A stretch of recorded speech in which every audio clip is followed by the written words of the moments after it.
भारतीय जनता पार्टीच्या महिला मोर्चा जिल्हा उपाध्यक्षपदी कळंबा येथील सरिता सागर चौगुले यांची निवड करण्यात आली आहे।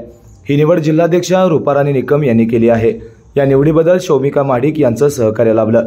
आज भाजपच्या महिला मेळाव्यात समारंभपूर्वक सरिता चौगुले यांना भाजपच्या नेत्या तसेच भागीरथी महिला संस्थेच्या अध्यक्षा अरुंधती महाडिक यांच्या हस्ते निवडीचं पत्र देण्यात आलं।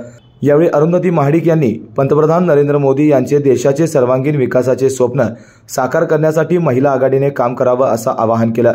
तर जिल्हाध्यक्षा रूपाराणी निकम यांनी सरिता चौगुले यांचं महिला संघटन आणि आजपर्यंतच्या सामाजिक कार्याची दखल घेऊन भाजप जिल्हा उपाध्यक्ष पदाची जबाबदारी दिल्याचं सांगितलं। त्याचबरोबर भाजपची महिला आघाडी जिल्ह्यामध्ये सक्षमपणे शासकीय योजना घरोघरी पोहोचवण्यात यशस्वी होत आहे असं नमूद केलं।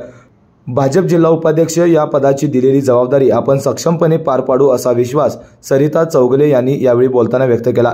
यावेळी रश्मी लाड, शिवानी चव्हाण, दीपा चौगुले, स्मिता सराफ, प्रिया चौगुले, राजनंदा चौगुले यांच्यासह महिला मोठ्या संख्येने उपस्थित होत्या। स्पेशियस, लक्झुरियस, सगळं मिळेल अगदी मनासारखं। बटू बिल्डर्स यांचा नवीन गृह प्रकल्प गृहलक्ष्मी रचना